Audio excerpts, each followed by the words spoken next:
nananawagan po kami. Dayo din kayo sa lugar na yan at pasalamat kayo. Nirespeto pa rin nila kayo. Ang trabaho po ng staff doon is to make sure the safetyness of the citizen of Coron. Kaya yo, what's up mga tol? It's your boy Billy Jack Sanchez, you wanna know why? At syempre gusto ko kayong batiin na magandang buhay sa lahat ng aking manonood dito sa aking page at sa aking YouTube channel. May nakita kasi tayong video na may isang staff ng Coron, Palawan na pinagtulungan ng mga big personalities such as Ros Martan at si Rendon Labador. Ayan. So nakita ko kasi doon, explain ko briefly lahat ng mga aking analyzation. So ito, panoorin nyo muna yung video. Hindi na para mag-enjoy, kasi ang gagawin, ipabash pa kami. Subukan daw sila na rin. Tapos may mga babae yun? Ikaw kaya yun na yun? Ikaw yan. Ano bang pinagagita niyo? Ano pinagmamalaki mo? Hindi po, wala. Hindi, ano pinagmamalaki mo? Comment lang, may mga comment. Ano pinagmamalaki mo? Ikaw lang po. Eh, bakit kayo sinabi di ba smarty malakas? Ginamit nyo lang mga taga-Coron para sa vlog-vlog nyo at sokmed. Dismayado dahil naghintay sila ng isang oras at gutom. At lalong ginamit yung mga staff para mag-assist sa inyo. Tapos wala kayo inabot. Nisin kong duli. Nag-abot ako ng 3,000 last money ko na yung kanina. Ano ba pinagmamalaki mo? Sino po ba kayo dito? Ha? Wala po, staff. Sino kayo dito? Ha? Bakit hindi ka nabigyan? Ay, hindi Pumunta kami dito para tumulong at i-promote yung Coron. Ang kapatid na naman mo. Tumutulong na kami. Sino ba pinagmamalaki nito? Ha? Ba't pinapayagan ninyo yung mga ganitong staff ng munisipyo? Dapat kayo ngayon gusto nyo mabigyan. Di ba yan? Oo, siya. Hindi naman daw siya nabigyan. Ayun no? Ate, ano ba mayor dito? Sino mayor dito? Tignan nyo nga, mayor! Mayor! Nandito po kami para tumulong. Ayun no, mga matatanda sana lang. Promote kami rito para i-promote ang police ng Palawan. Tapos sino kami? Excuse me, sir. Oo. Wala po may sabihin. Oo nga, teka lang. Sino po yung mayor dito? Okay, si Mayor Reyes po. Mayor Reyes, nananawagan po kami na ganito pong klase ng mga tao ang lalason sa munisipyo ninyo. Ano yun, nag-aantay ka ng lagay? Hindi po. Oh, ba't ganun? Alam mo naman, di ba, kailangan mag-coordinate dito bago namin gawin yun. Okay. Kaya kung kami mag-assist, ba't una namin bigyan yung mag-assist? Eh, para sa mga kapambahay nyo dito ba, naglilingkod ka rito, di ba? Sino pa kayo nyo? Pero priority, taga-munisipyo. Bakit mas una kayong lagyan, ganon? Hindi po ganun.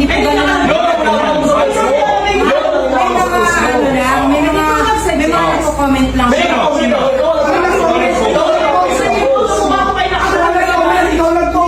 Pinangalanan mo, nalagay mo, Del Rosval, di ba? Ayun, makakala.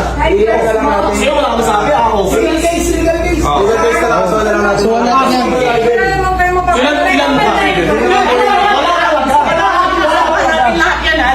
Lahat na lang sa picture. Sir, pwede po magsalita. Ganito po, si Mayor po. Hindi, gusto lang namin iklaro. Ano po ba ang tama? Sangayon po ba kayo sa ginawa niya na pinahiya niya kami? Hindi kami galit sa lahat ng tao dito, ha? Sa nag-post lang. Dahan-dahan lang po. Wala sa iyo, ha? Sa nag-post lang. Hindi na kami bigay namin. Sa nag-post lang. Nakaka-renage, lahat po kami kasali sa Isa lang. So, dahan-dahan lang po, kausapin natin Kasi, na naman. nandito kami. Tulong na kami, nandito kami para mag-enjoy. Pumunta kami dito dahil gusto namin mamigay mga tao. Pinost ko kung ano na ipamimigay namin. Nakapost naman din, ha? Yung grocery kong gano'n. Ako na naman sama. Wala kami naman. Ano ba yung nakalagay? Ano? Hindi, okay. Ang tapang-tapang mo sa SM, Kung may nag-post pa nito, bakit ka makikipot? Sabi ko ba? taga-munisipyo ka. Taga-munisipyo ka, alam mo. Dapat di ka lang gano'n sa gano'n. Hindi, tsaka niyaya mo na sundan. Bakit mo niyaya na sundan? Pwede na ba yun kayo? Hindi, hindi. Dapat kasama mo. Ipa-explain natin bakit mo siya niyaya. Wala lang. Oh. Tip mo lang, gano'n? Sir, ako muna kayo, sir. Pag-usap na lang po tayo ng mahina. Kasi nakaka-hide lang eh. May tumulong kami. Wait lang nga ito ah. Ang sasabihin pa niya, para daw sa pagbablog. Kumikita pa ako dyan sa pagbablog na hinayupak na yan. Kasi Oh, may pinost pa akong video. May pinost pa akong video. Naka-live lang ako. Kumikita pa yun. Hindi ko kailangan. Atin na po, promote ng Palawan. Kaya nga, ngayon, ikaw ang masyado ka sa mga ugali mo.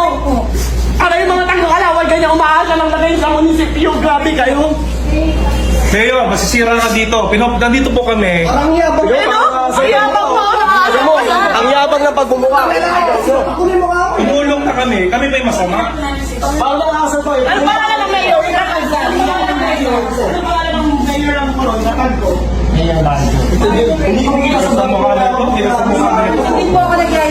Public servant ka ba naman? So ayan, nakita nyo naman yung video mga tol. Ang akin lang mga tol, no?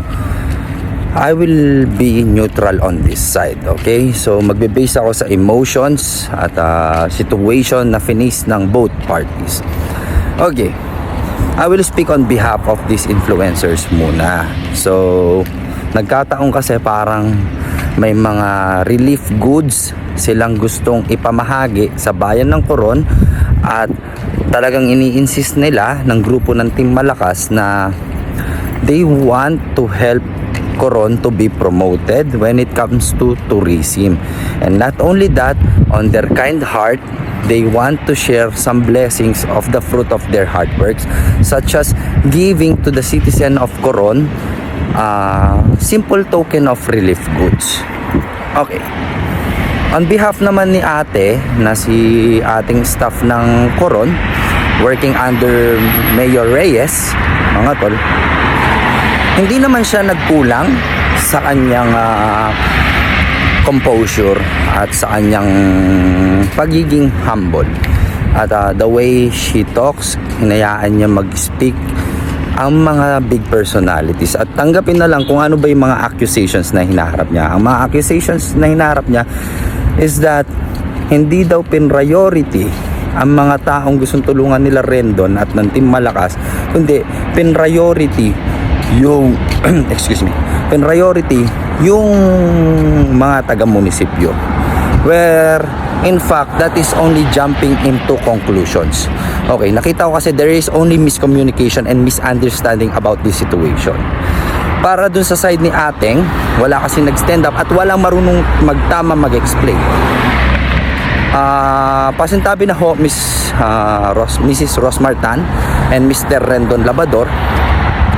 Alam ko, on your kind-hearted personalities, gusto nyong magbahagi ng inyong mga biyaya sa mga tao, pero it needs to be coordinated in the Municipal Hall of Coron. Bakit kanyo? Unang-una sa lahat, hindi nila pinaprioritize sa mga taga-munisipyo, but they need to check everything that you are trying to give to the citizens of Coron.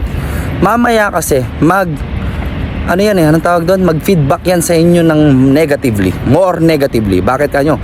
Bakit kung may nagkasakit dyan sa mga nabigyan ninyo or na food poisoning or whatsoever, nagkaroon ng disgrasya dahil sa mga produktong ibibigay nyo sa tao ng mga taga-Coron?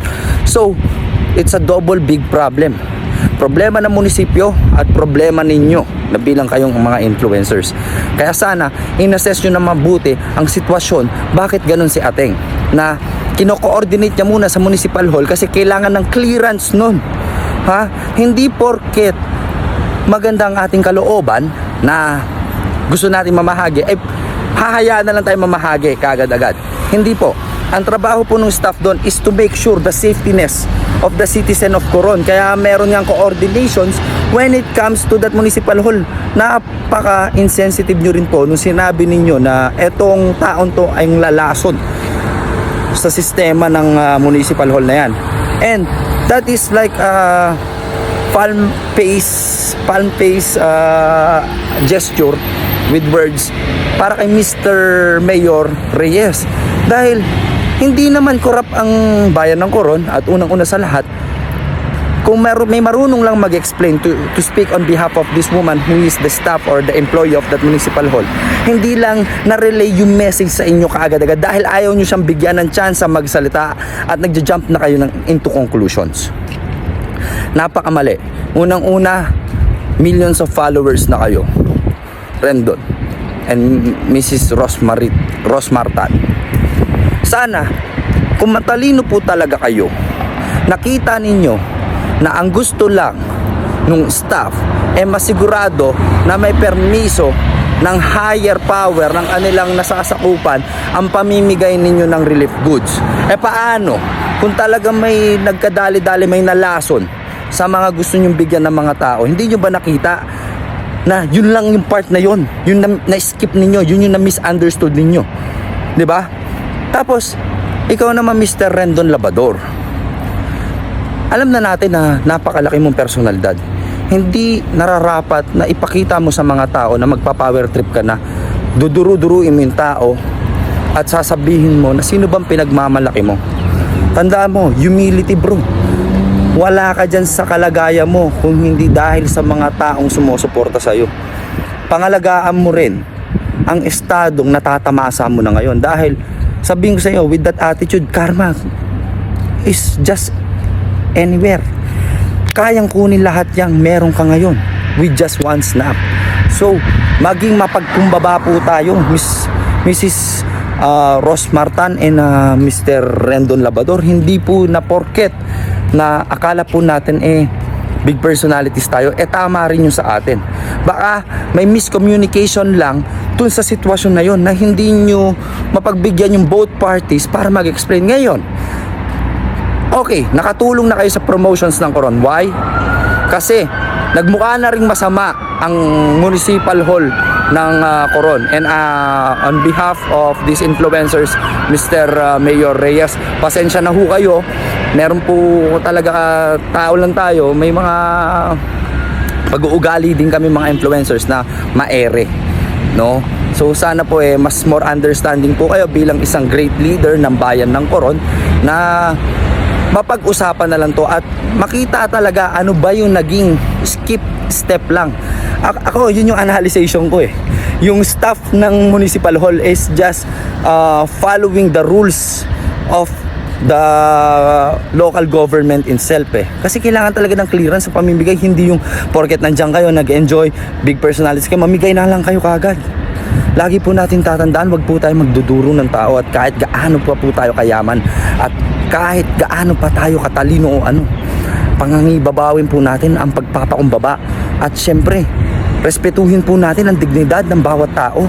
Hindi po porket na may nakita kayo mali na hindi nyo lang naiintindihan ang gusto nilang i-explain sa side ng Municipal Hall, magja-jump kayo ng into conclusions na ganito, ito yung makakasira, ganito, ganyan. Alam nyo, tas kakasuhan ninyo. Pwede rin kayong kasuhan actually, Rendon, no? Ng mga paninirang puri din na ginawa ninyo, especially dun sa scandalous act na ginawa nyo sa Municipal Hall. Tandaan ninyo, dayo din kayo sa lugar na yan at pasalamat kayo. Nirespeto pa rin nila kayo at sila ang nagpakumbaba. Kahit na maere na kayo, kahit na akala nyo kung sino ka na kayo, tandaan ninyo, hindi porket millions of followers kayo ay hindi na kayo tao at kayo mga Diyos-Diyosan na. Sana makita ninyo ang right essence of being a right influencer. Believe na sana ako sa inyo, dami nyo na na-achieve. Pero this situation para sa inyo is a lesson to humble yourself at makinig muna, open up your ears before you speak. No? Hindi yung kinawawa nyo yung tao, pinagkaisa ninyo. Sino pa yung Apple na isa? Sorry sa word ko. Hindi ko man kilala yun, yung sa Team Malakas. Diba akala mo sino ito? Tatapang.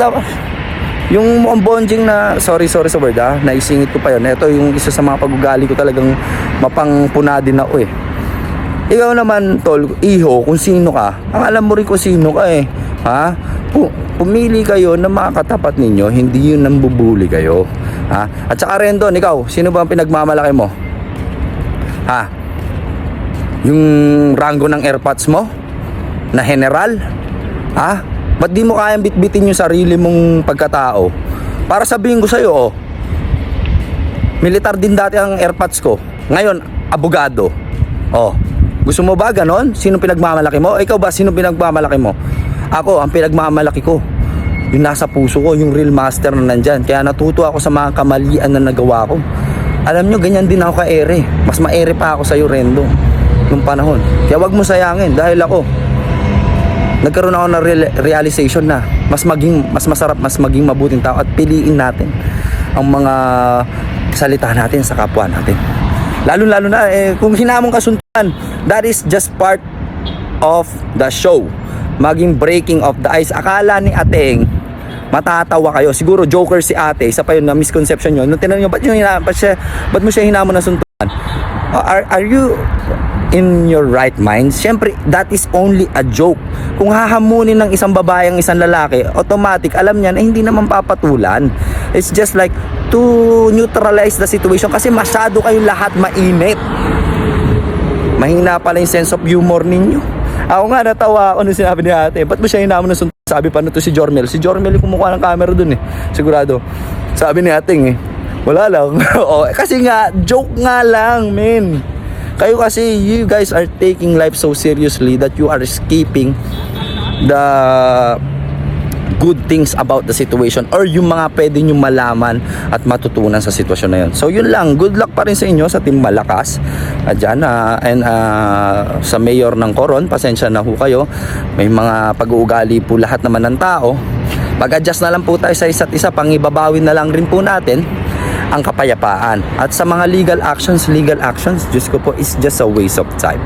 It's just that you misunderstood the situation na si Ateng bilang staff ng Coron, gusto niyang maging malinis ang bawat step and agenda ninyo na nandiyan kayo. Pinoprotektahan pa nga talaga kayo ni Ating, sa totoo lang kasi kamo, siya ay nakikipag-coordinate sa bawat tao ng municipal hall na yan kayo, bagong salta lang dyan, gusto niyo na mamigay kayo. Hindi ganon, pre.